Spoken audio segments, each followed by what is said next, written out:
Alléluia, alléluia, alléluia.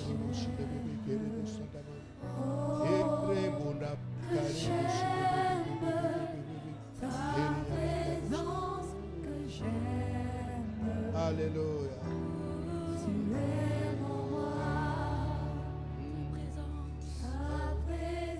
Disons ces paroles.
J'étais perdu.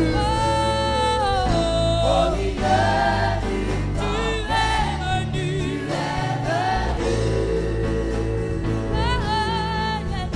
Tu m'as donné ta c'est qui c'est toi. Qui domine sur les eaux. Jésus, c'est Jésus.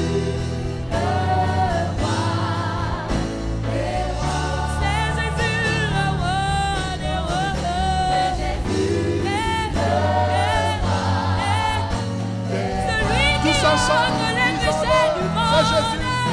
C'est Jésus le roi. C'est Jésus le roi des rois.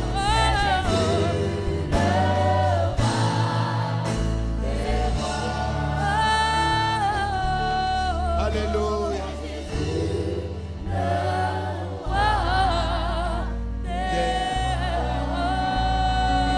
Gloire à Dieu. Est-ce qu'on peut bénir le Seigneur, acclamer le roi de gloire, le Seigneur de paix. Alléluia, alléluia, alléluia. Gloire à Dieu. Est-ce qu'on peut donner une offrande d'acclamation à notre Dieu? Gloire, gloire, gloire, gloire, gloire, gloire. Merci Seigneur.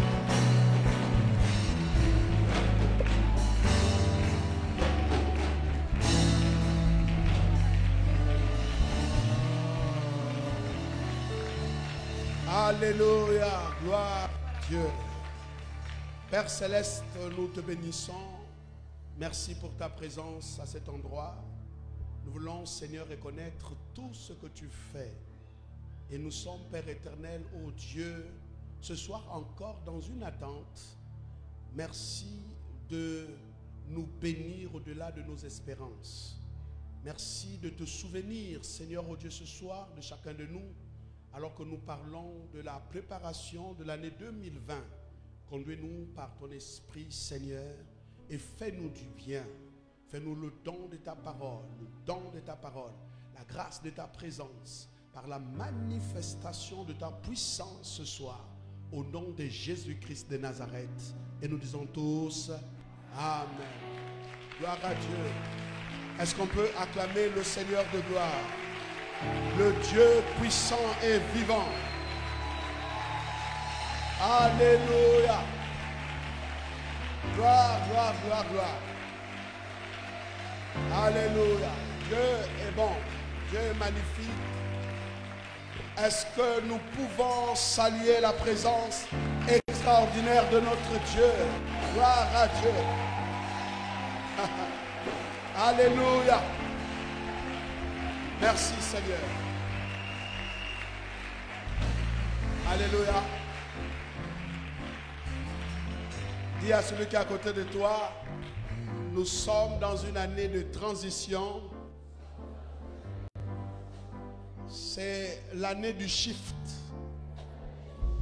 2020, c'est une année des émergences. Alléluia.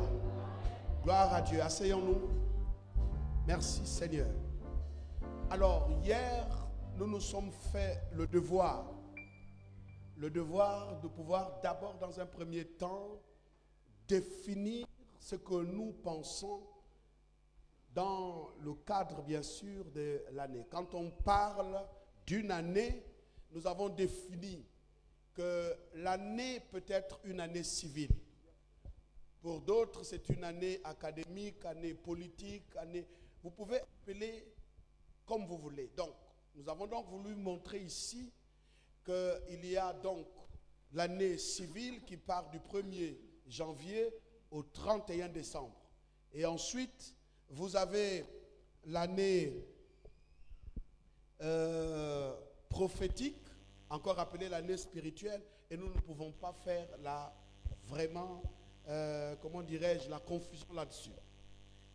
Et en définissant et en montrant l'importance capitale d'une année prophétique qui ne commence pas forcément comme l'année civile, mais qui peut commencer à partir de la visitation divine. Et dans cette année que nous avons donc appelée l'année prophétique, c'est l'ensemble d'éléments que Dieu a placés pour un individu, pour un pays, pour une église, comme un moyen de visitation. Donc ces choses-là constituent ici les projets de Dieu pour un individu, pour une ville, pour une nation.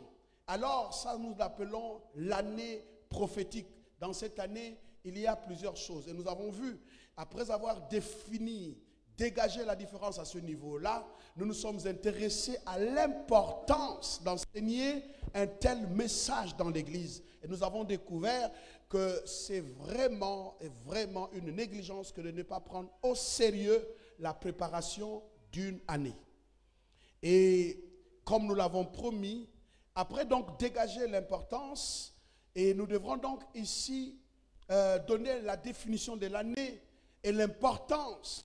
Et nous allons aussi définir l'émergence comme un terme capital dans le cadre, bien sûr, de notre développement. Et ensuite, nous allons dégager cette fois-ci les causes.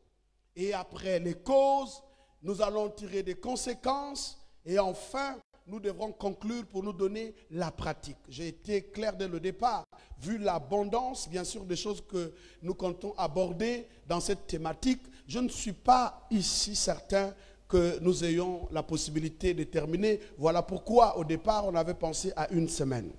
Mais bon, que Dieu soit béni. Je voudrais, ici, avant donc de poursuivre ce soir, faire la présentation de certains serviteurs de Dieu qui sont venus aujourd'hui, mais qui n'étaient pas hier. Ce qu'on a présenté hier, et qui sont là, nous n'aurons plus l'occasion de le faire. Alors je voudrais donc ici vous présenter, et nous voulons recevoir chaleureusement la révérende Micheline Bourdette, si elle est là. Ah, gloire à Dieu. Que Dieu bénisse sa servante. Alors, Bon, le révérend Tite Njengi était là, mais nous faisons quand même l'honneur de le présenter.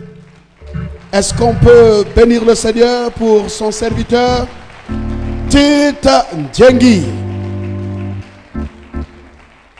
La révérende et le révérend Nathanaël et Aïcha Maganga. Gloire à Dieu. Alors tous les pasteurs qu'on n'a pas peut-être signalés, alors on pourra au fur et à mesure. Si j'ai oublié un pasteur, est-ce qu'il y a un pasteur? Bien, le pasteur lié est de la maison, mais on peut quand même acclamer pour lui, il n'y a pas de souci. Alléluia. Gloire à Dieu. Gloire soit rendue à Dieu. Alors, je voudrais justement terminer avec l'importance, avant de basculer, ça me permettra justement d'avoir un moyen de transiter. Alors, donc, l'une des choses que nous devrons savoir, c'est que pendant l'année civile, non seulement Dieu place à ce qui nous concerne une année prophétique des choses qu'il veut faire. Donc nous devrons donc savoir qu'est-ce que Dieu a prévu pour cette année en tant qu'enfant de Dieu, en tant que prophète, en tant que serviteur de Dieu, apôtre, évangéliste et même homme d'affaires, ou encore je ne sais pas ce qu'on fait dans l'église. Nous devrons en fait faire cet exercice, prier avant d'entrer dans la nouvelle année, parce que Dieu peut nous avertir de choses qu'il a envie de faire avec nous. Et je voudrais également souligner que il y a d'autres moyens qui sont des moyens prophétiques. Il y a des songeurs, des prophètes songeurs qui peuvent faire des songes et qui voient que Dieu a préparé un certain nombre de choses pendant l'année qui va donc commencer. Nous parlons hier des bouleversements. Bon, maintenant j'ai vu sur les réseaux sociaux qu'il y a eu un tremblement de terre à Libreville. Bon, nous associons toutes ces choses-là. Je pense que c'est bien. Il paraît que ça a commencé en Guinée équatoriale, mais nous avons été secoués. Je ne sais pas si c'est vrai, mais je vois que ça passe sur les réseaux sociaux. Et puis bon, on a reçu quand même certaines informations dites un peu officielles. Alors si il y a tremblement de terre, avant c'était des choses qui existaient dans l'Occident, mais ça commence à arriver petit à petit. Ça veut dire que le monde n'est plus sur place. Il y a une grande mutation. Ouvrons ensemble Ézéchiel 28. Ézéchiel 28, plutôt Ézéchiel 44, verset 28. Plutôt Jérémie 48, verset 44. Ah là, vous allez m'excuser. Jérémie 48, verset 44. Et ensuite, nous prendrons Jérémie 28, verset 16. Jérémie 48, verset 44, Jérémie 28, verset 16. Avant de transiter sur la deuxième partie de notre thématique, je voudrais donc boucler à ce niveau-là. La Bible dit, celui qui fuit devant la terreur tombe dans la fosse, et celui qui remonte de la fosse se prend au filet. Car je fais venir sur vous, sur lui, sur moi, l'année de son châtiment, dit l'Éternel. Moab est une espèce d'ennemi et Dieu dit qu'il a eu certainement des années dont il s'est réjoui, dont il a montré sa puissance. Mais Dieu dit que je veux faire en sorte que je puisse venir sur Moab une année de châtiment. Et il entendra le son de châtiment. Il dit, je ferai venir sur lui, sur moi, l'année de son châtiment. Dis à quelqu'un, l'année où nos ennemis seront châtiés arrive. Est-ce que tu peux le dire mieux? C'est juste pour vous dire que Dieu travaille aussi dans l'année. Alléluia. Il peut arriver des temps, des choses qui se passent dans ta vie, mais il y a une année fixée. Il y a quelque chose que Dieu a prévu pour arrêter la démence de tes ennemis. C'est ce que je suis en train de vouloir dire à quelqu'un, que si cet ennemi a été redoutable pour toi, voici l'année de son châtiment. Est-ce que je parle à quelqu'un ce soir? Alléluia. Nous prenons Jérémie 28, verset 16. Jérémie 28, verset 16. C'est pourquoi ainsi parle l'Éternel, voici, dis avec moi, voici, je te chasse de la terre, tu mourras cette année, car tes paroles sont une révolte contre l'Éternel. Il y a des gens qui sont très arrogants. Vous m'entendez? Ils sont à l'église comme hors de l'église, mais très arrogants, qui n'ont aucun respect pour Dieu, aucune crainte de Dieu, qui prennent leur volonté pour la volonté de Dieu. Mais vous savez, Dieu peut les chasser de la terre. Non, vous ne m'avez pas saisi. J'ai dit, Dieu peut les chasser de la terre. Vous savez, je vais vous dire une chose. Je faisais dans une vision, et je voyais, et j'expliquais à mon épouse, et je voyais certains visages de certains serviteurs de Dieu. J'en ai partagé au docteur Guy. Et là, je voyais des tombes qui étaient préparées. Vous savez, ce que vous ne savez pas, si vous ne préparez pas très bien votre année, en fait, votre ennemi a bien préparé cette année contre vous. Il veut vous chasser de la terre. Vous devrez plutôt comprendre que pendant que vous êtes tranquille, vous n'avez provoqué personne, mais lui, il estime que tu es trop gênant pour lui. Et il veut te précipiter de la terre. Vous savez que le diable essaye de faire des projets contre vous. Parce qu'il sait que c'est l'année où tu vas émerger. Mais il veut te chasser de la terre. Non. La Bible dit que les cieux sont les cieux de l'Éternel. Mais il a donné la terre au Fils de l'homme. Donc c'est Dieu qui est le patron de la terre. Celui qui a créé la terre. Et donc il n'y a aucun ennemi qui te chasse avant le temps. De toutes les façons, ils ne vont pas te chasser.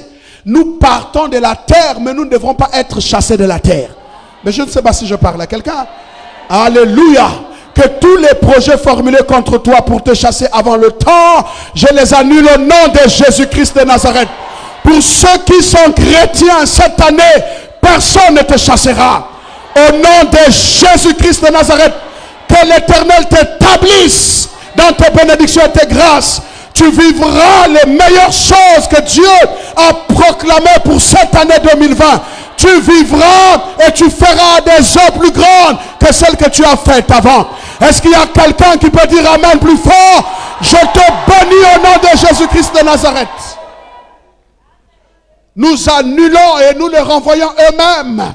Ceux qui fabriquent les tombes contre les serviteurs de Dieu ou contre des personnes paisibles, qu'ils entrent eux-mêmes dans leur tombe au nom de Jésus. Les décrets des morts, des situations préconisées d'avance, je les annule au nom de Jésus-Christ de Nazareth. Si quelqu'un se lève et crie Amen plus fort, qu'il en soit ainsi au nom de Jésus. Vous vivrez et vous rencontrerez les œuvres de l'Éternel. Alors, je veux donc aborder la question sur l'émergence. Ou alors, des émergences. Vous avez bien compris pourquoi nous n'avons pas voulu mettre directement l'année de l'émergence. Ça ne sert à rien. Nous avons mis l'année des émergences. Parce que, comme nous l'avons défini, nous l'avons dit dans la théologie de la gématrie, l'année ou encore le nombre 20 symbolise la lutte universelle. Ça veut dire qu'il y aura confrontation de puissance.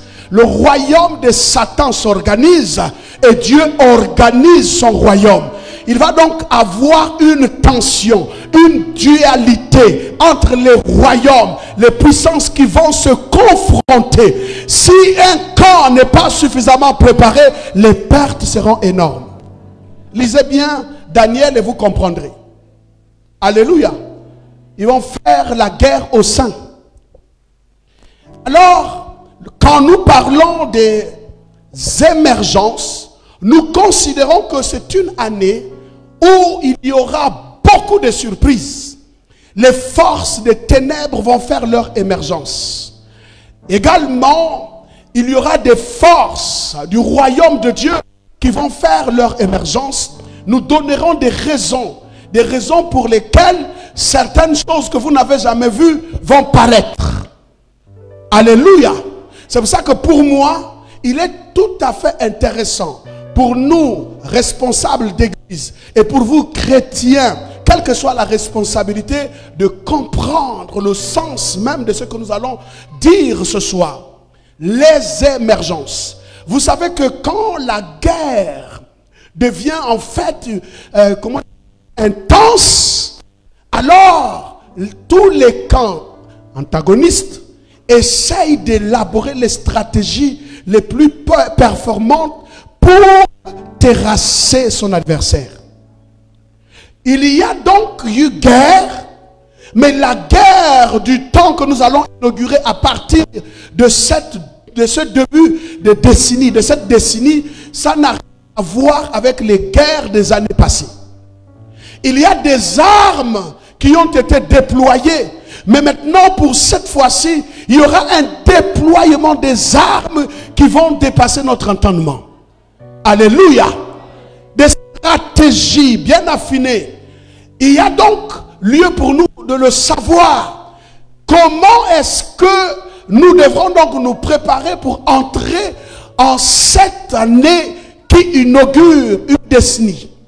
Je voudrais d'abord rappeler, avant de définir les émergences ou l'émergence, vous dire que tout est question de prophétie ou tout est question de ce que Dieu a envie de faire. Alors, je rappelle pour votre gouverne que depuis un certain temps, tous, que ce soit à l'Occident, que ce soit en Afrique et d'autres continents, de manière politique, économique, socioculturelle, tout le monde dit que l'Afrique sera le dernier continent où des choses vont se produire. Et l'avantage avec l'Afrique, c'est que nous sommes un continent dont l'essentiel de notre population sera jeune. Pratiquement la moitié ou encore plus de la moitié, 60% de notre population est une population jeune. Or, il se trouve qu'en Occident, la plus grande partie des populations occidentales, ce sont des populations vieillissantes. Ce qui fait que l'Afrique sera en fait l'un des rares continents où nous aurons une population jeune, active. Et pour les enjeux de la fin, Dieu qui a permis que l'Afrique dépasse d'ici l'an 2030, de loin la Chine qui à elle seule a près d'1,5 milliard de population. Et les statistiques disent que d'ici avant 2030, l'Afrique aura dépassé de loin le continent, plutôt la Chine. Donc en d'autres termes, l'Afrique va se retrouver du jour au lendemain pratiquement comme une étoile qui éclaire la plupart des continents. Et je pense que les autres choses, même sur le plan évangélique, vont se faire en Afrique. Et donc c'est pour cette raison, machiavéliquement conçu, certains pourvoyeurs de fonds, des hommes influents qui ont l'argent, ils essayent d'apporter l'aide en Afrique, mais en utilisant la méchanceté. Il y a même des vaccins que les Africains ont reçus, pas pour les aider, mais pour rendre certaines femmes stériles ou des femmes stériles, de manière à ce qu'on puisse réduire considérablement la population africaine. Mais le diable est un menteur. C'est un, comment dirais-je, c'est une tentative, mais qui ne réussira pas, parce que ce que Dieu a dit, il le fera. Est-ce que quelqu'un m'entend? Avec tous les maux que nous avons connus, des problèmes que nous avons connus, des situations que nous avons connues, mais nous pouvons apprécier ici la puissance de la parole de Dieu qui est capable de se conserver et de conserver. Elle se conserve parce qu'elle n'a besoin d'aide de personne. La Bible que nous prêchons a commencé depuis des siècles, attaquée par les satanistes, mais elle a survécu par cette opposition. Aujourd'hui, la Bible est la parole de Dieu. Nous pouvons la prêcher malgré l'opposition. Et nous pouvons aussi dire que la parole de Dieu à notre égard est conservée par elle-même. Quelle que soit la méchanceté des hommes, cette parole s'accomplira. Je dis, cette parole s'accomplira. Alors, quand je parle des émergences, nous voulons définir l'émergence d'abord comme étant une apparition. Mais une apparition soudaine. Alléluia. Quelque chose qui apparaît soudainement. Ici, il y a différentes définitions en parlant de l'émergence. Une émergence désigne l'apparition d'un phénomène naissant. Ah, vous n'avez pas encore compris. Il y aura des phénomènes qu'on ne pourra maîtriser. On sera obligé de vous étudier. Parce que ça va tellement être phénoménal que les gens vont se demander comment... Mais écoutez, prenons, je crois, le psaume 71. À partir du verset 7. Le psaume 71, le verset 7. Dis à quelqu'un, ça va être phénoménal. Alléluia. La Bible dit, je suis pour plusieurs comme un prodige, et toi tu es mon puissant refuge. Dans cette version, on dit prodige.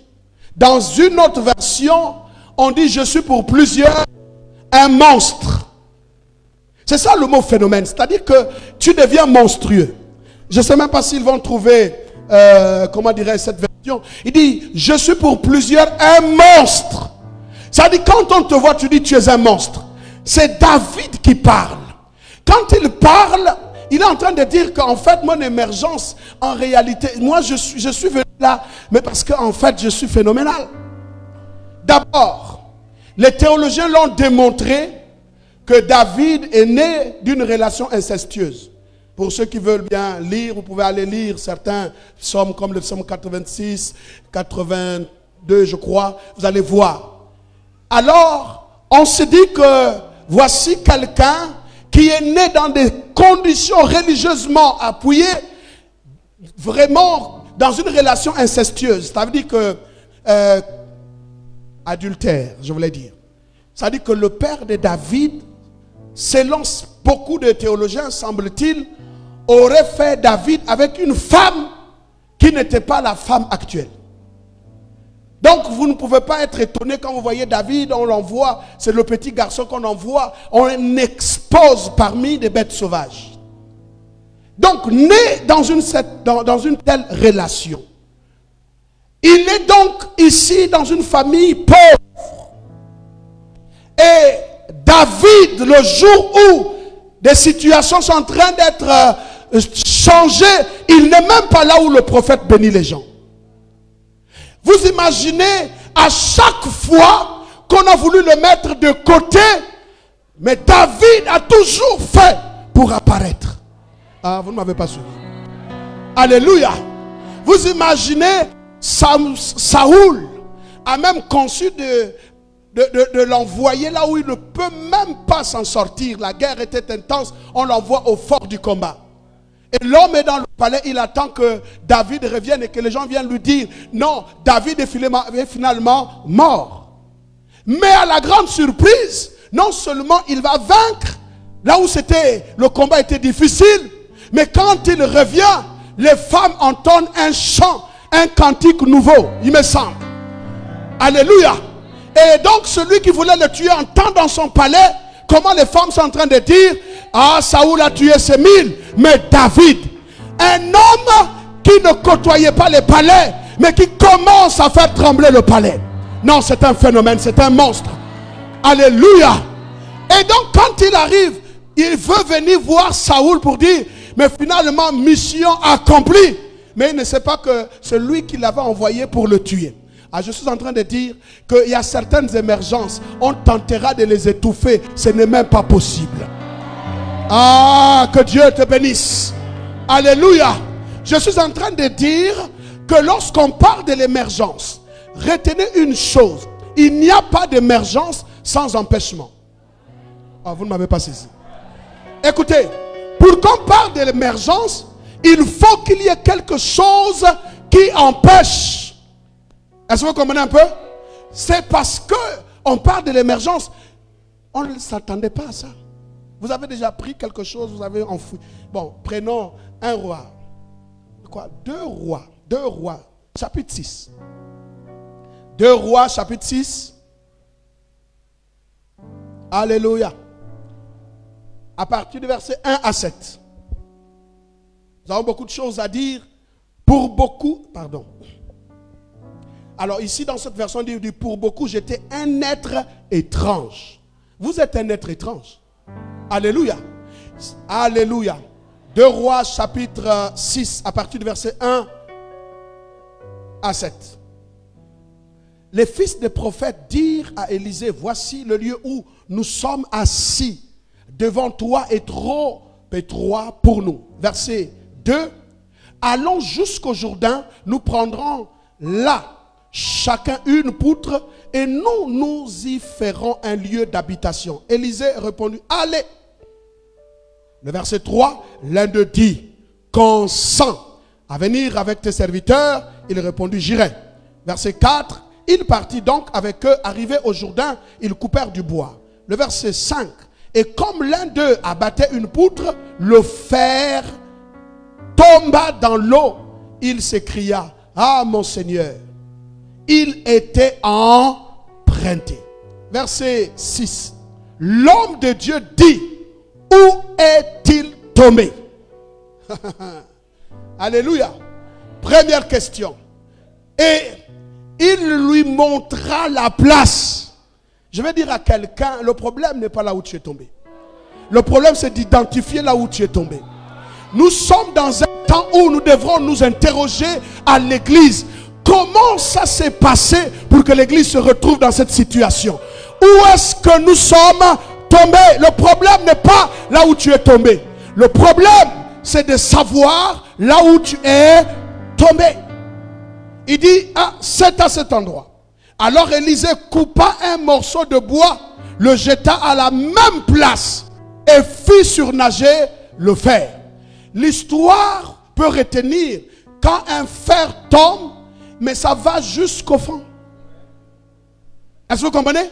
Donc ceux qui l'ont vu tomber, c'est pour ça qu'il dit, ah, c'était pas quelque chose qui m'appartenait. Je l'ai donc emprunté. Donc ce n'est pas à moi. Vous savez que tout ce que Dieu nous a donné, il nous a seulement emprunté. La vie là que tu as, elle a été empruntée. Le problème c'est que s'il y a un problème, dis-moi seulement quel est ton problème. À quel niveau se trouve ton problème? Je vous assure, prophétiquement, Élisée a coupé le bois. Il pensait en tant que prophète à la croix, au bois du calvaire. Quelle que soit une vie noyée, elle va surmerger au nom de Jésus-Christ de Nazareth. Je suis venu dire à quelqu'un, le bois du calvaire choisira exactement là où tu es tombé pour te relever. Je vois quelqu'un sortir des situations les plus difficiles, les plus chaotiques. Je te vois monter. On a dit le fer ne peut pas monter, mais le bois dit le fer peut monter. Quelqu'un a dit tu ne peux pas réussir, mais j'entends une voix qui me dit c'est la dernière fois que tu resteras à cet endroit. Tu vas monter. L'église, nous devons ramener le message de la croix. Est-ce qu'il y a des affaires de quelqu'un qui sont tombées? Est-ce qu'il y a un ministère qui est tombé? Est-ce que le diable a détruit la vie de quelqu'un? J'entends une voix me dire, le bois sera jeté au même endroit. Quelle que soit la profondeur des eaux, tu vas monter. Dis à quelqu'un, émergence. Là, c'est une défiance contre toute loi physique. Parce que physiquement, il faut nous expliquer que le fer peut surnager. Alléluia. Ça veut dire quelque part, si nous pouvons l'expliquer physiquement, en d'autres termes, ça devient un phénomène que nous sommes en train d'étudier. La troisième chose que vous devrez savoir lorsqu'on parle de l'émergence, il n'y a pas d'émergence sans affaiblissement de certaines propriétés. Je veux que vous puissiez comprendre.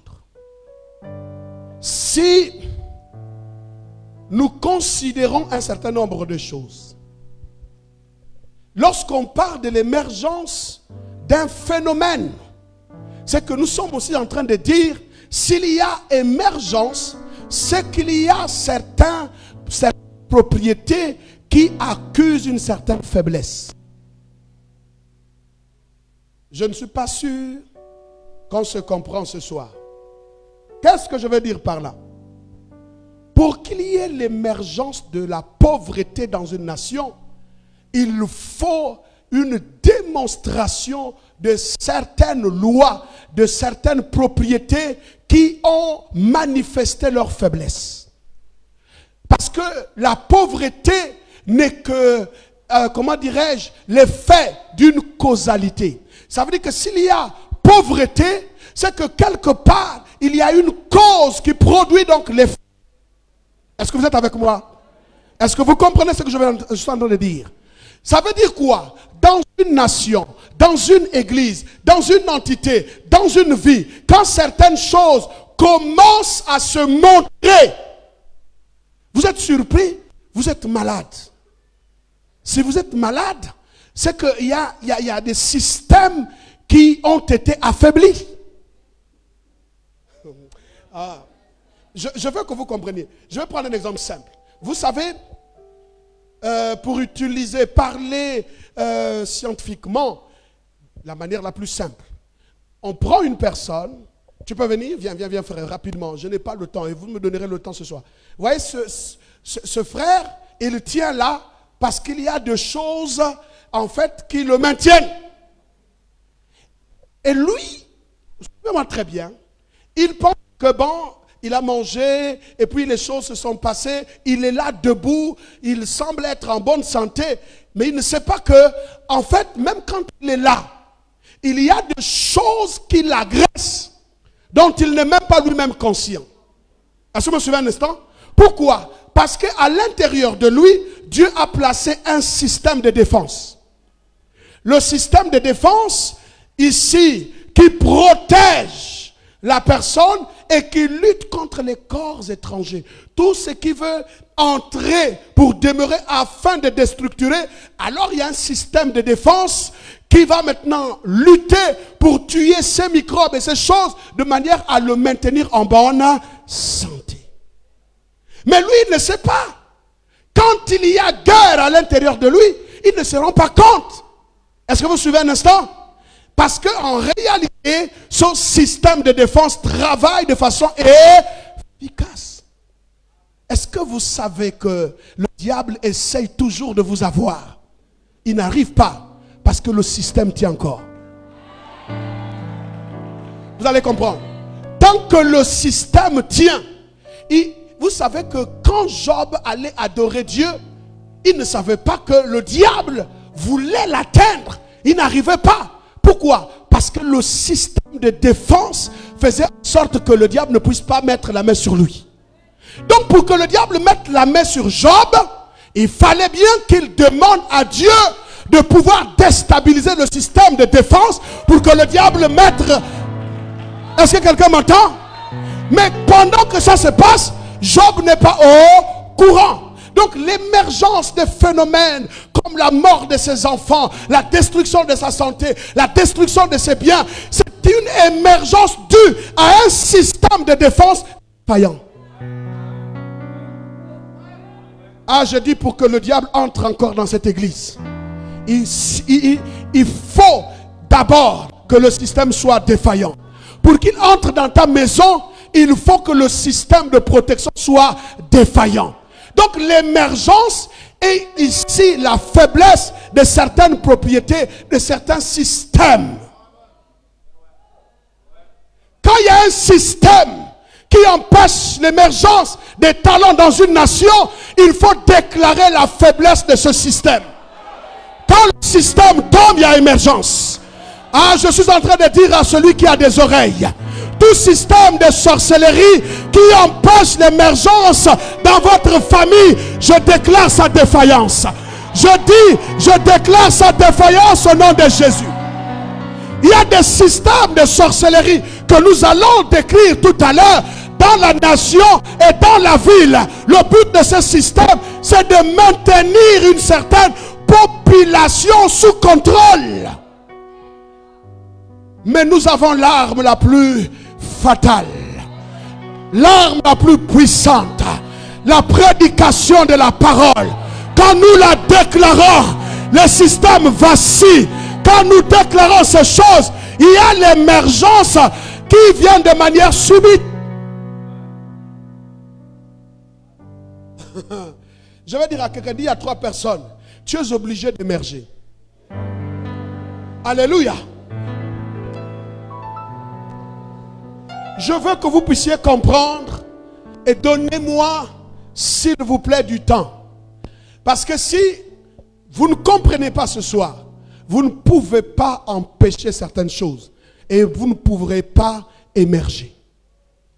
Donc là où il est, il suffit simplement que son système de défense tombe.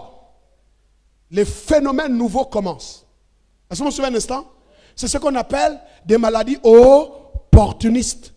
Pourquoi on les appelle opportunistes? Parce que le système de protection accuse sa faiblesse. Donc les maladies qui pouvaient avoir du mal à pénètrent facilement. Pourquoi? Parce qu'il n'y a plus rien qui les empêche. Maintenant, le sens peut être aussi inverse. C'est-à-dire quand le diable veut vous contrôler dans les différents mots, il place un système de contrôle de telle sorte que pour qu'il y ait émergence de bonnes choses, il faut l'affaiblissement de ce système. Dis à quelqu'un, le système va tomber ce soir. Alléluia. Alléluia. Une autre émergence, c'est l'action de faire venir à l'existence, apparition dont peut rendre compte un système. Ça veut dire que le système est placé et c'est calé. Et puis par surprise, on se rend compte que mais il y a quelqu'un qui est passé. Vous savez que un jour Jésus, j'ouvre la parenthèse, un jour Jésus est allé en fait quelque part prêcher et puis il explique le royaume des cieux. Il dit le royaume des cieux est semblable. Et puis après il explique. Il dit que mais il y a quelqu'un qui a donné un banquet. Puis les gens qui devraient rentrer dans ce banquet-là, devraient être habillés d'une certaine façon. Sauf que il y a quelqu'un, même au royaume, dans le royaume, qui a réussi à tromper la vigilance du portier. J'ai l'impression que la chose, quoique étant une parabole, ne se passait pas sur la terre. Comment a-t-il fait pour être dans une fête avec une tenue non indiquée? Il a trompé la vigilance. Vous savez que beaucoup parmi vous, votre vigilance a été trompée. Votre amen me dérange. Alléluia. Quand on peut tromper la vigilance du portier, ça veut dire que même ce qui n'a pas été indiqué peut entrer. Alléluia. Ça aussi, c'est une émergence, mais dans le sens contraire. Les émergences dont il est question, vous devrez le noter, ce n'est pas simplement l'émergence au niveau des bonnes choses. En cette année 2020 qui inaugure la décennie, nous aurons les émergences. Donc, il y aura l'émergence de part et d'autre. Et maintenant, nous devrons émerger pour de bonnes choses, mais nous devrons aussi empêcher les mauvaises choses d'émerger. Est-ce que vous comprenez un peu ce que je veux dire? Alléluia. Et donc, il faut la vigilance. Dis à celui qui est à côté de toi, il faut la vigilance. Alléluia. On va un peu avancer et puis je vais donner ici le clou de ce que je pense partager avec vous. J'insiste s'il vous plaît, donnez-moi un peu de temps. Parce que demain, nous ferons juste la synthèse. Alléluia. Dis avec moi, émergence. Alors, prenons par exemple Jean chapitre 20, verset 19 à 20. Alléluia. Jean chapitre 19, verset 19 à 20. La Bible dit, le soir de ce jour, qui était le premier de la semaine, les portes du lieu où se trouvaient les disciples étaient fermées. À cause de la crainte qu'ils avaient des Juifs, Jésus vint, se présenta au milieu d'eux et leur dit, la paix soit avec vous. Les portes étaient fermées, vrai ou faux? C'était un moment où les disciples étaient dans la crainte. Ça dit que les portes fermées, mais cet homme est passé, je ne sais pas comment, mais entre les murs, s'est retrouvé à l'intérieur.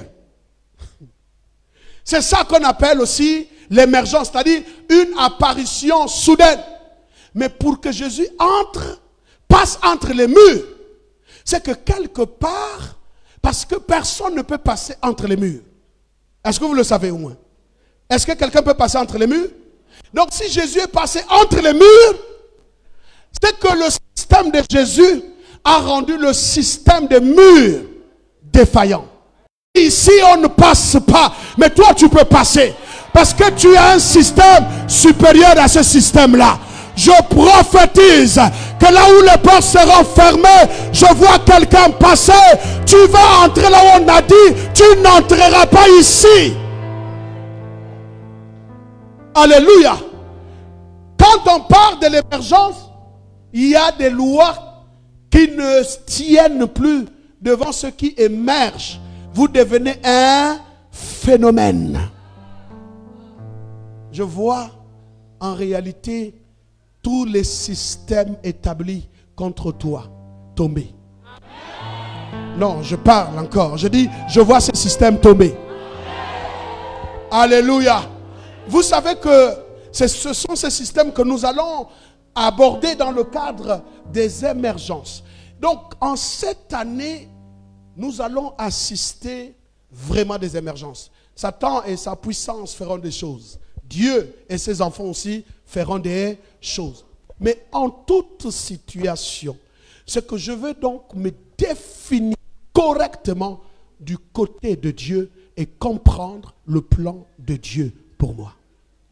Si nous avons compris que l'émergence, c'est une apparition soudaine, c'est l'action de faire venir à l'existence ce qui n'était pas. Si nous comprenons que l'émergence, c'est aussi le fait de, comment dirais-je, de se montrer à un endroit, de sortir dans un milieu où toutes les lois sont impossibles, mais toi tu réussis quand même. Alléluia. Vous connaissez la nappe d'eau, n'est-ce pas?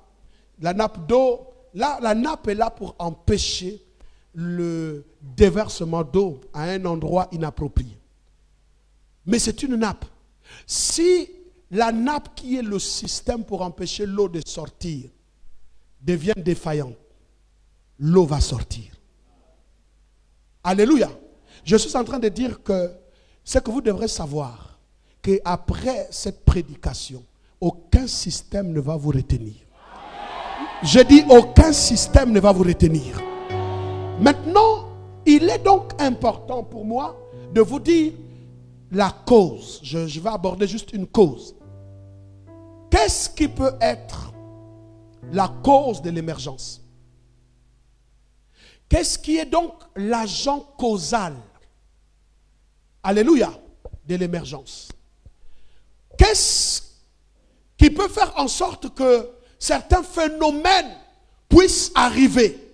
La première cause est d'abord la cause prophétique. Il y a des causes sociopolitiques, socio-économiques. Vous avez plusieurs causes. Maintenant, je n'ai pas le temps de pouvoir aborder ça. Il y a des comportements qui naissent dans une société parce que justement, il y a des sociétés opprimées. La pauvreté fait naître un genre de comportement.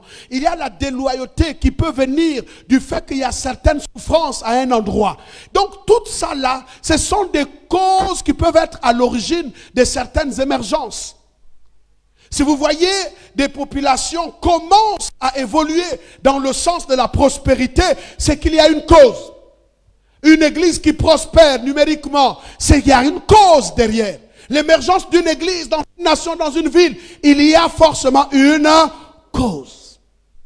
Et maintenant, pour vous parler de la cause prophétique, nous allons lire quelques textes bibliques. D'abord, 2 Timothée, chapitre 3. 2 Timothée, chapitre 3. Allons un peu plus vite. 2 Timothée, chapitre 3. La Bible dit ceci.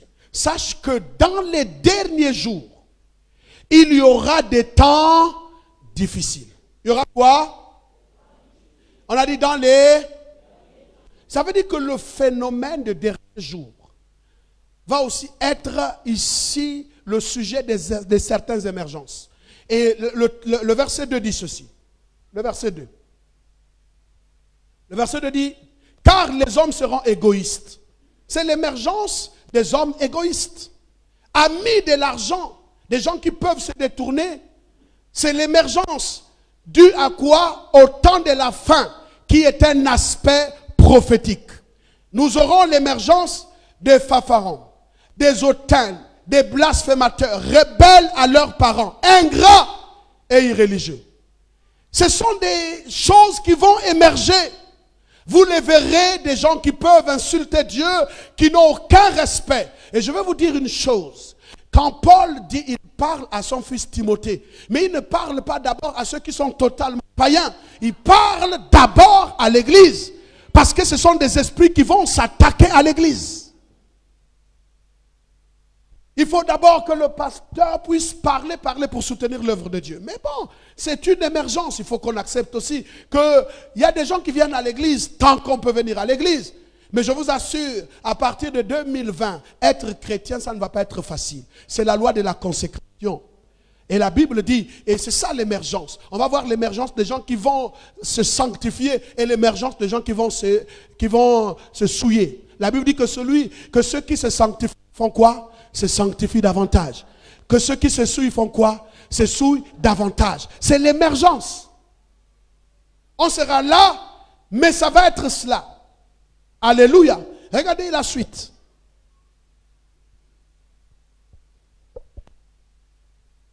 S'il vous plaît. Alors, insensibles, déloyaux, calomniateurs, temps intempérants, cruels, ennemis des gens de bien. Vous n'avez rien fait, vous êtes quelqu'un de bien, mais vous avez quand même des ennemis. Dis à quelqu'un, ce sont des émergences. C'est le phénomène des derniers temps. Nous allons prendre 2 Thessaloniciens chapitre 2 et on va lire. Alléluia. Alléluia. Et ensuite, je vais conclure pour vous montrer la plus grande supercherie qui puisse être. Alors, la Bible dit, pour ce qui concerne l'avènement de notre Seigneur Jésus-Christ et notre réunion avec lui, nous qui, avec lui, nous vous prions, frères, de ne pas vous laisser facilement ébranler dans votre bon sens et de ne pas vous laisser troubler, soit par quelques inspirations. Dites avec moi quelques inspirations. Ça va être grave. De même, nous parlons de l'émergence du prophétique. Et là encore, vous trouverez toutes les classes possibles. Des inspirations dont l'origine est directement l'enfer. La Bible dit, ne vous laissez pas troubler soit par quelque inspiration et soit par quelques paroles ou par quelques lettres qu'on dirait venir de nous comme si le jour du Seigneur était déjà là. Verset. Que personne ne vous séduise d'aucune manière, car il faut que l'apostasie soit arrivée. Donc, il y aura d'abord un phénomène apostate. L'apostasie, c'est le détachement de Dieu. Ça veut dire que vous vous détacherez de Dieu volontiers. Ou encore des circonstances vous amèneront à vous détacher de Dieu. C'est l'apostasie. Il dit Jésus revient. Et donc le fait qu'il revient, cette prophétie-là provoque l'émergence d'une catégorie d'esprits. Alors nous aurons des esprits apostates. Donc les esprits apostates, ce sont des esprits de refroidissement. Des gens qui te parlent de la Bible, maîtrisant la Bible, mais qui ont aussi la tendance à la diluer. Dieu, c'est quoi? Et c'est là dans l'apostasie, vous allez voir, petit à petit, les gens vont se détacher de la bonne doctrine. Ils vont s'attacher aux doctrines des démons. Ils se donneront pour eux une foule de docteurs. Donc, dans ce niveau apostate, nous n'allons pas être choqués. Le diable aura un seul projet, s'asseoir dans l'église. Et regardez la suite. Je veux qu'on continue. La Bible dit, ici, non, reviens d'abord, reviens sur le verset. Il dit, alors, auparavant, l'apostasie soit arrivée auparavant, et qu'on ait vu paraître. Le mot paraître, nous avons dit quoi? C'est l'émergence. Maintenant, je ne vous donne pas ici, c'est la parousia pour les théologiens, mais qu'on ait vu avant d'abord que Jésus revienne, l'apostasie. Donc un esprit de refroidissement va arriver et il y aura l'émergence. L'émergence de celui qu'on appelle l'homme du péché, le fils de la perdition. Il va d'abord se montrer, il va faire son émergence. Et le verset suivant, verset 4. L'adversaire qui se lève au-dessus de tout ce qu'on appelle Dieu ou de ce qu'on adore jusqu'à s'asseoir dans le temple de Dieu, se proclamant lui-même Dieu. C'est une émergence. Vous savez que parfois il y a des doctrines qui sont des doctrines des démons, mais ça ne choque plus l'église. Les gens ne sont plus choqués. Je peux venir là, je vais dire, bon, ok, bon, maintenant, à partir d'aujourd'hui, on va marcher maintenant sur la tête, les pieds en l'air. On va le faire. Pourvu que les gens sentent ce qu'on dit, présence de Dieu. Des choses terribles vont arriver. Et il y a des enseignements ésotériques qui vont infiltrer l'église. Des choses qu'on va vous enseigner en utilisant la parole de Dieu sans que ça ne choque personne. Ça va arriver. Alléluia. Bon, dans certains endroits déjà, la délivrance se fait avec un serpent. Mais les gens y vont. Ça veut dire que même là, le serpent, il dit, oh, sois délivré. Les gens vont. Il n'y a aucun problème. Mais c'est déjà ici ce qu'on appelle des signes précurseurs. Ce sont déjà des choses qui vont émerger. On vous le dit de façon globale. Alléluia. Donc, on est en train de me signaler que mon temps va vers la fin. Il faut que je cours. Alors, allons rapidement, la suite du texte. Et la Bible dit qu'il va s'asseoir dans le temple. Ne vous souvenez, il dit, ne vous souvenez-vous pas que je vous disais ces choses lorsque j'étais encore chez vous comme un prophète. Le verset. Et maintenant, vous savez ce qui le retient afin qu'il ne paraisse pas. Je vous ai dit que pour qu'il y ait émergence, il faut l'affaiblissement d'un système. Donc l'homme du péché ne paraît pas encore, ne fait pas encore son émergence parce qu'il y a quelque chose qui le retient. Tant que tu vivras, il y a des choses qui ne doivent pas émerger dans ton environnement. Ton amen me dérange. Alléluia. S'il y a des maisons attaquées et que le diable réussit à s'asseoir, c'est que le chrétien a accusé une faiblesse. S'il y a une église où le diable peut rentrer faire des ravages, c'est que le chrétien a accusé une faiblesse. Maintenant, je vais vous montrer dans la conclusion. C'est quoi la plus grosse chose que l'église ignore? Maintenant, suivez-moi très bien. Parce que pour que nous puissions entrer dans cette année, il y a des choses que nous devrons revoir. qui sont autrefois des choses que nous connaissions bien sûr, mais que nous avons aujourd'hui accusé une certaine faiblesse. Le problème, c'est quoi? On va lire des textes que nous n'avons peut-être pas compris au sens profond du terme. Ouvrons ensemble. Ézéchiel, chapitre 28. Puisque Jésus dit qu'il revient, alors le diable lui-même est conscient qu'il lui reste un peu de temps. Donc il s'active parce qu'il se prépare.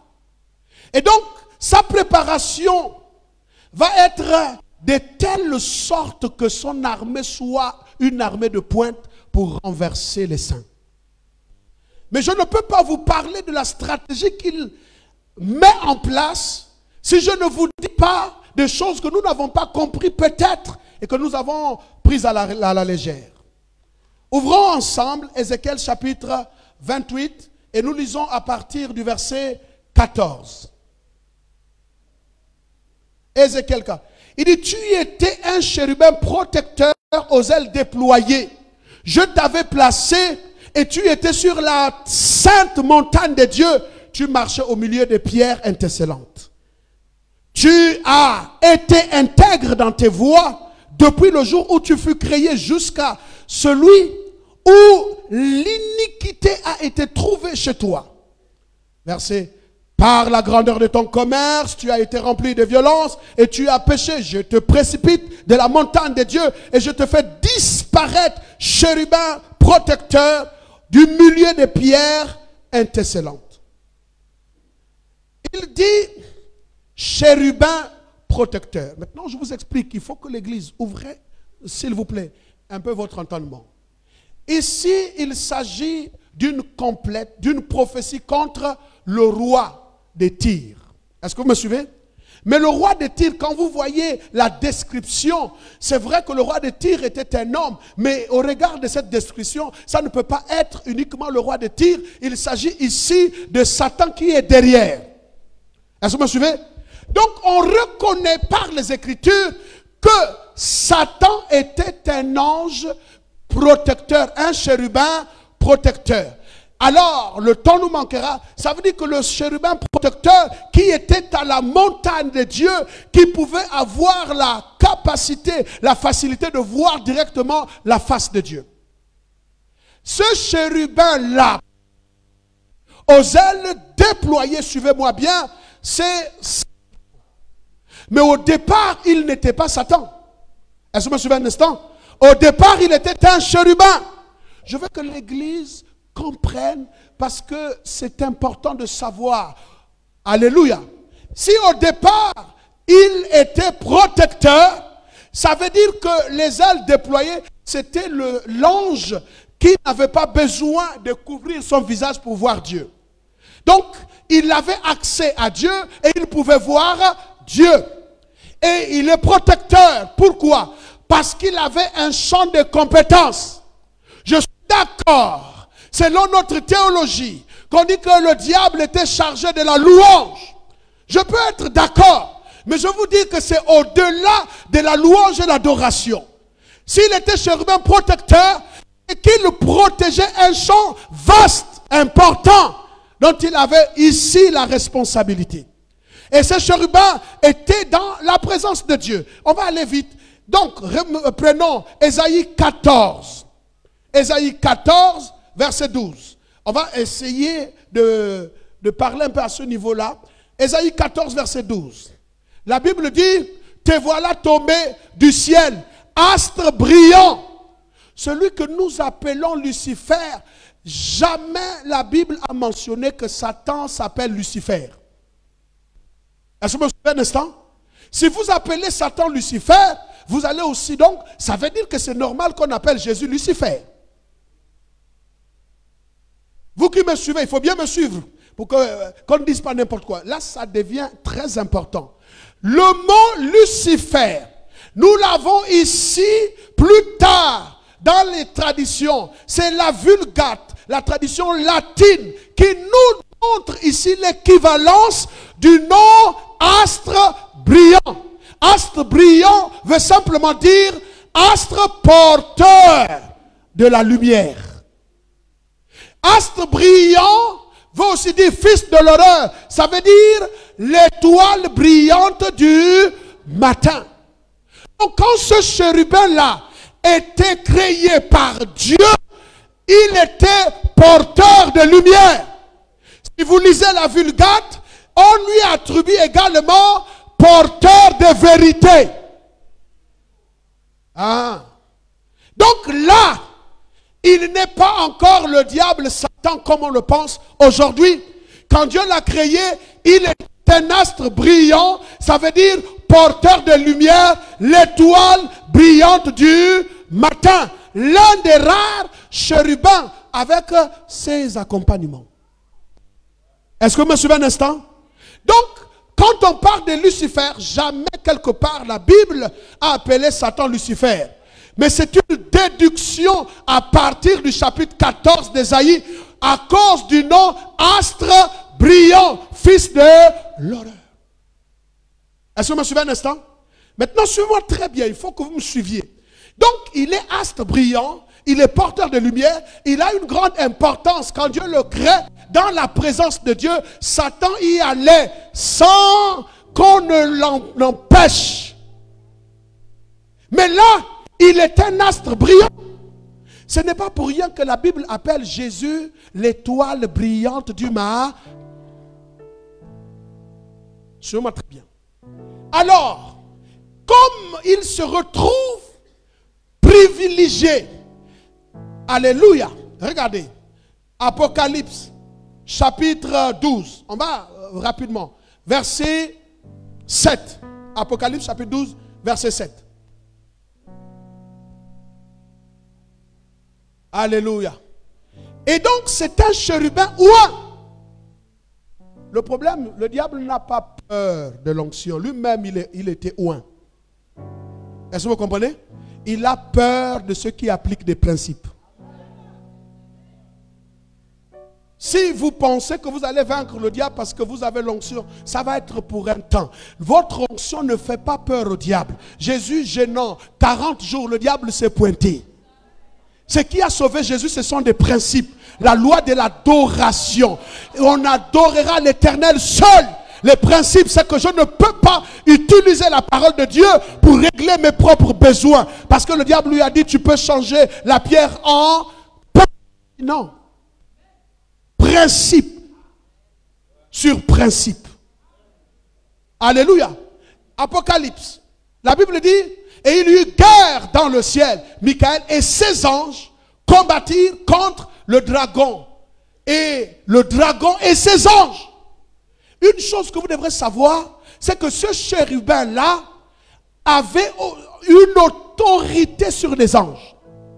La Bible dit, hein, quand vous allez lire plus tard, il dit que quand il est tombé, est-ce que vous me suivez un instant? Alors, il a entraîné un tiers. S'il a entraîné un tiers, ça veut dire qu'ils étaient 3 chérubins de cette espèce.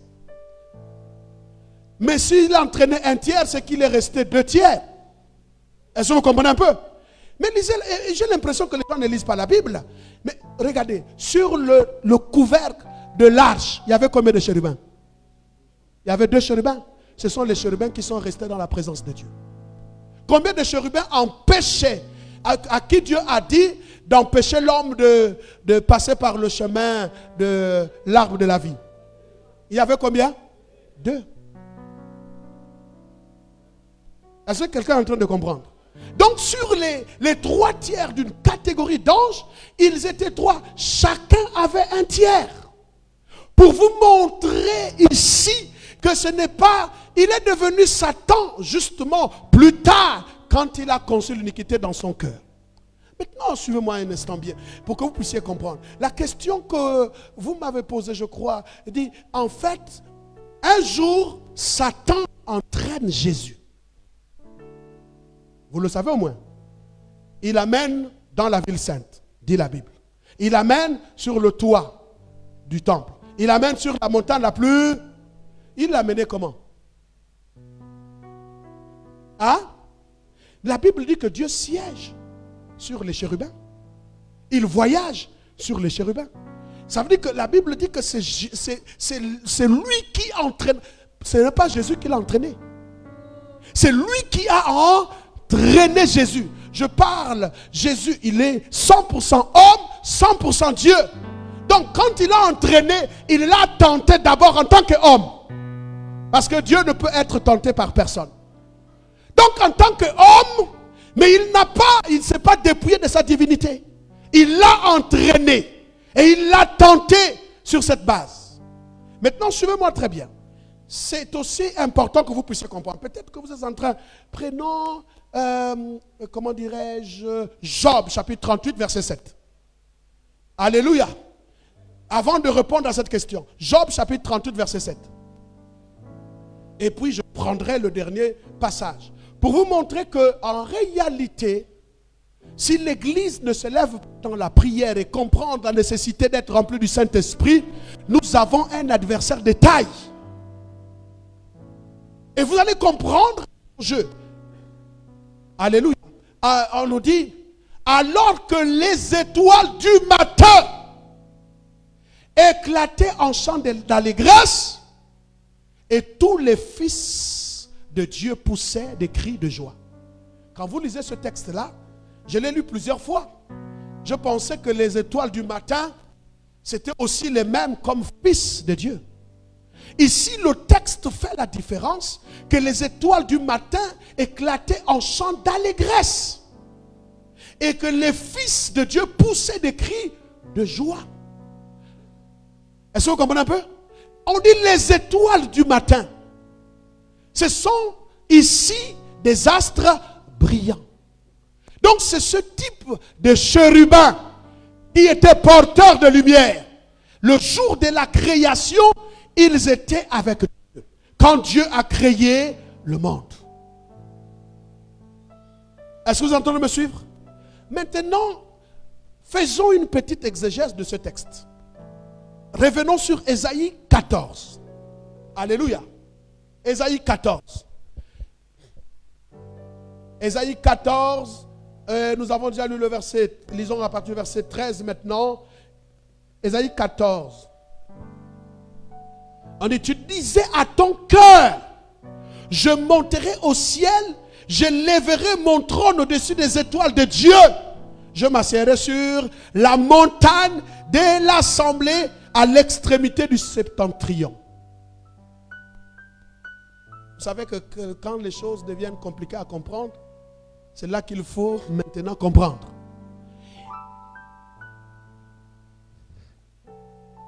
Je me suis rendu compte que si quelqu'un dit je monterai,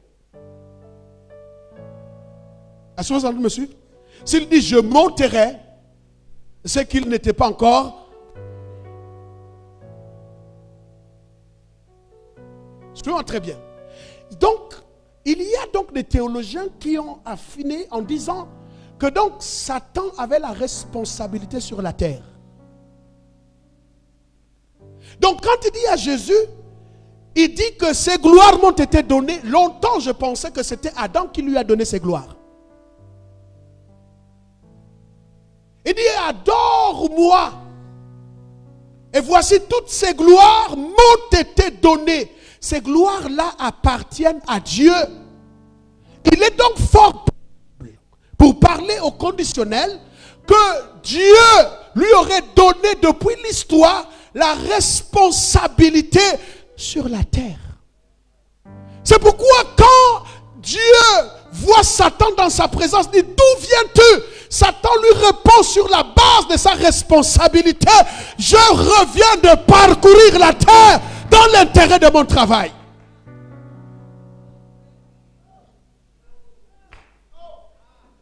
Alléluia.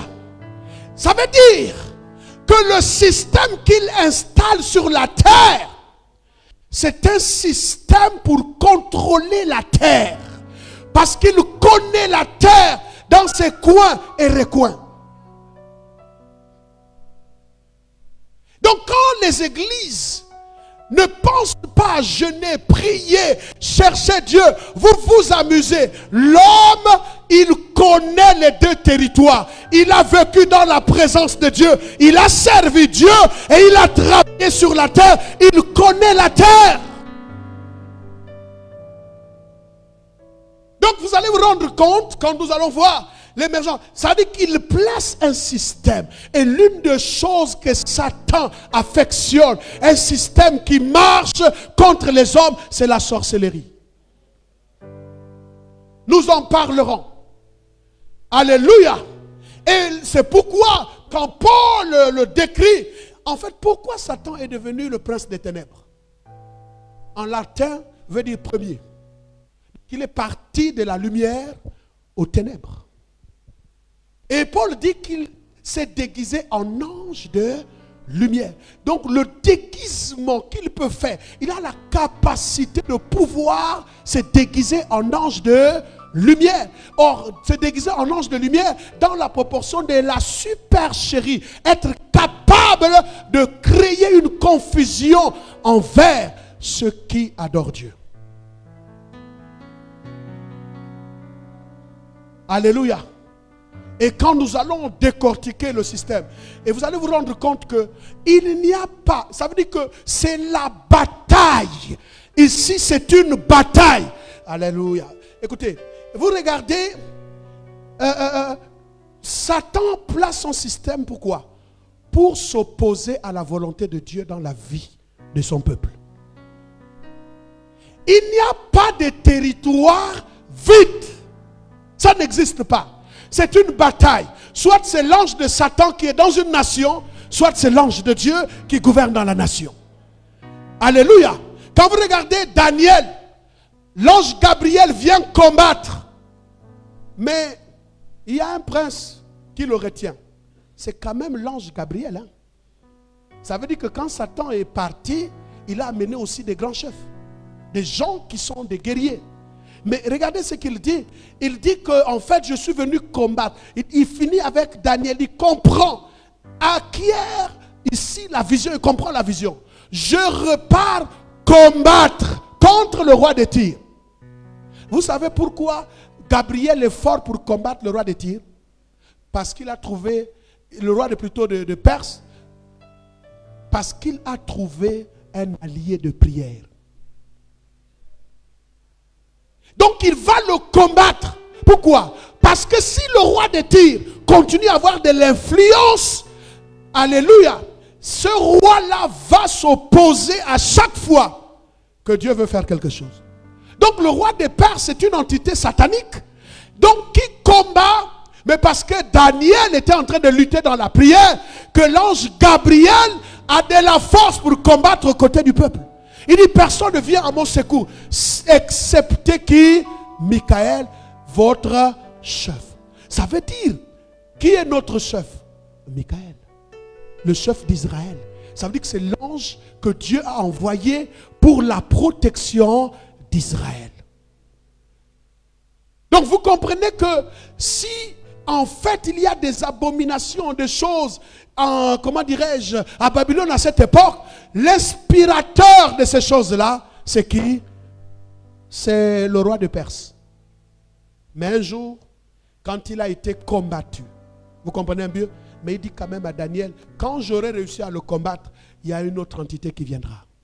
Et il dit quand même que pendant que je vais partir le combattre, je suis assez fort de le combattre. Mais il a quand même dit à Daniel que si je suis venu, c'est à cause de tes paroles.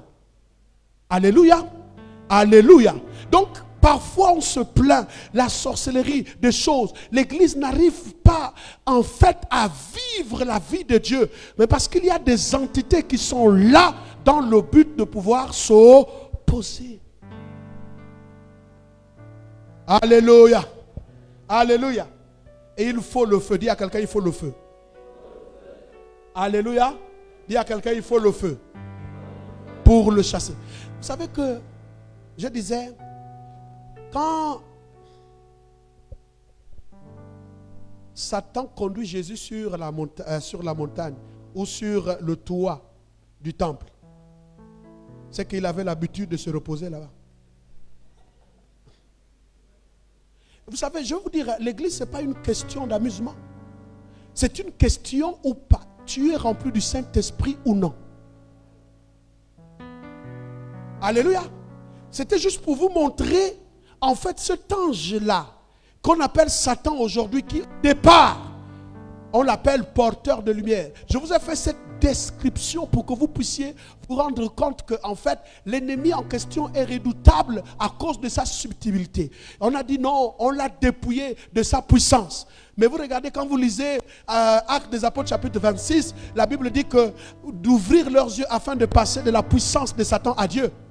Vous ne pouvez pas passer à Dieu si la puissance de Satan n'a pas été rendue inefficace. Pourquoi les gens n'arrivent pas à se consacrer? Pourquoi vous avez du mal à prier? Pourquoi? Mais parce que justement Satan, il connaît la terre. Il parcourt la terre en quelques minutes seulement. Et quand il parcourt la terre, son objectif c'est d'identifier tous ceux qui sont bénis par Dieu. Parce que, dites-moi, je vous pose la question. Pourquoi Dieu n'a pas chassé Satan quand il est venu dans sa présence? Ce n'est pas vous qui, dans des différents versets, dites que le méchant ne tient pas dans l'assemblée des justes, non? Ok. C'est un texte que vous lisez très mal. Si c'est ça, le méchant dans le sens qu'on pense là, Satan est bel et bien venu dans la présence de Dieu. Et ce n'était pas la présence de l'assemblée, hein, comme ça, hein, non.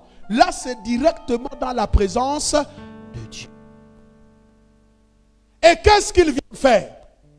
Non, il a identifié un serviteur de Dieu. Est-ce que vous comprenez un peu?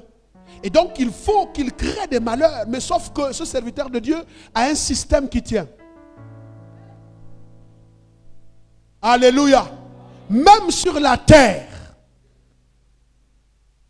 il trouve des stratégies.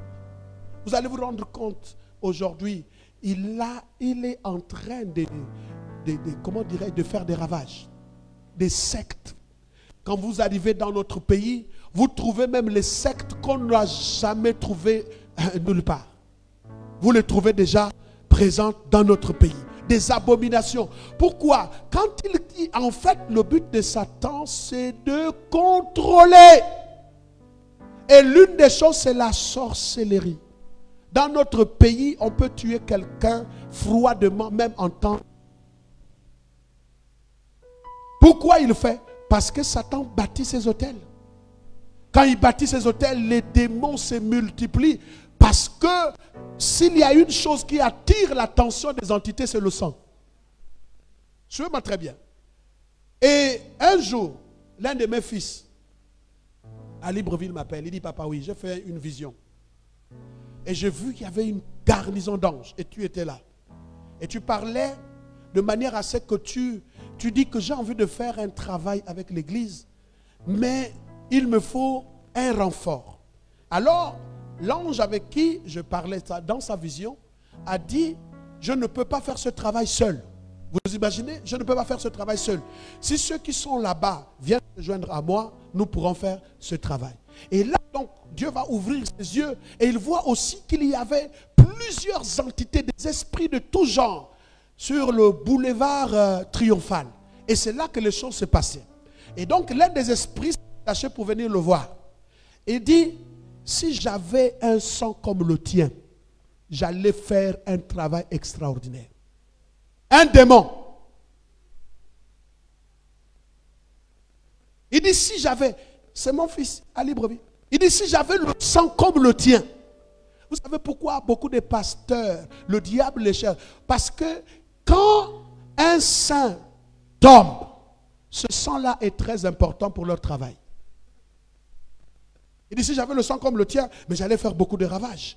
Ça veut dire que si nous ne nous levons pas dans la prière, ça je vous ai juste introduit pour vous montrer au niveau des émergences. Quand nous allons maintenant parler de l'activité de Satan dans son système pour contrôler, je suis sûr qu'on ne te dira même pas, aime Dieu, tu vas aimer Dieu. Vous savez, je vous assure, vous savez que ce que nous mangeons au marché, vous ne pouvez pas savoir. Si Dieu vous ouvre les yeux pour voir l'activité démoniaque dans les marchés, vous allez refuser de manger pour un temps. Mais comme vous aimez manger, vous finirez toujours par revenir. Il y a des choses, le diable a infecté la terre. Mais nous n'avons pas peur. Parce que celui qui est en nous est plus grand que celui qui est dans le monde. Mais le problème, c'est que nous ne pouvons pas mener des batailles si nous n'avons pas compris que le diable établit un système pour empêcher l'émergence à cause de la prophétie. Jésus reviendra. Alléluia. Jésus reviendra. Donc c'est le temps où nous devrons aiguiser en fait notre vigilance. Le feu, la plénitude. Il ne faut pas traficoter, comme dit quelqu'un, avec des choses. Tant que c'est mauvais, c'est mauvais. On ne peut pas être ami aux serviteurs de Dieu qui flottent. Sauve-toi toi-même. Ça veut dire que c'est le temps où soit tu te sauves ou tu te fais bouffer. Les fêtes arrivent.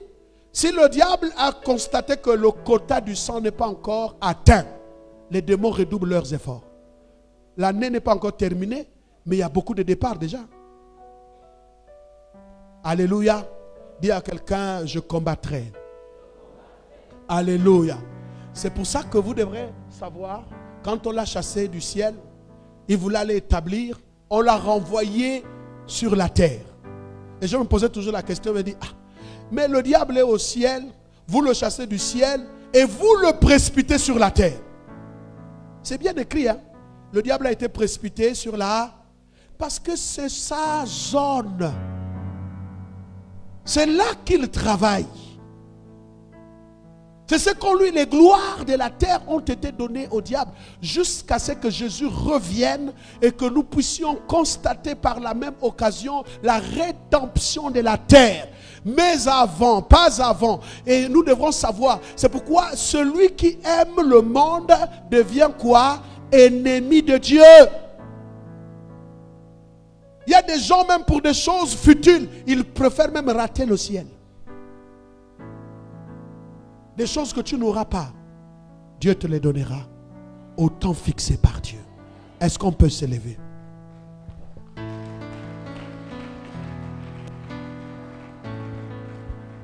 Alléluia. Lèvons-nous s'il vous plaît. Nous n'avons pas voulu ne pas terminer cela. Et on avait prévu prier pour les gens. Mais on va le faire surtout demain. Nous ne prêcherons pas beaucoup. Alléluia. Alléluia. Gloire à Dieu. Dites avec moi, Père Céleste. Ce soir, je n'ai qu'une seule volonté, la plénitude. Je compris maintenant que le diable établit dans ses stratégies son système sur la terre afin de s'opposer à ta volonté. Maintenant, ô Dieu, tout système qui empêche mon émergence, je le déclare défaillant au nom de Jésus. Regardez-moi un instant. Je ne sais pas comment vous avez déjà un jour prié. Je voudrais vous proposer qu'on puisse prier ce soir. Ça fait longtemps que tu as été rempli du Saint-Esprit. Ça fait longtemps que l'Esprit est descendu dans ta vie. Ça fait longtemps que tu as été secoué. Dans un document que le docteur Guy m'avait envoyé, ce document, j'ai compris énormément de choses. Mais c'est un prêtre catholique qui l'a élaboré. Beaucoup parmi vous, vous l'avez eu. Il n'y a pas un endroit dans notre pays. Non, je voulais dire, il n'y a pas un endroit, je voulais dire, il n'y a pas un endroit sur la terre qui n'est pas contrôlé par la sorcellerie. Imaginez-vous un instant, un sataniste, mais qui s'occupe de la société d'eau et que vous buvez. Imaginez-vous un instant. Donc imaginez-vous la sorcellerie. Les gens qui sont dans les maisons de pompes funèbres cherchent des clients. Hein? Mais alors il y a des gens qui veulent précipiter pour avoir leurs clients. Imaginez-vous toutes ces choses. C'est-à-dire que quand on va commencer à avoir ça, je vous assure, l'envie de se consacrer va vous habiter. Alléluia. Parce que Satan a élaboré un système de contrôle et très efficace. Alléluia. Dites avec moi, Père Céleste, ce soir,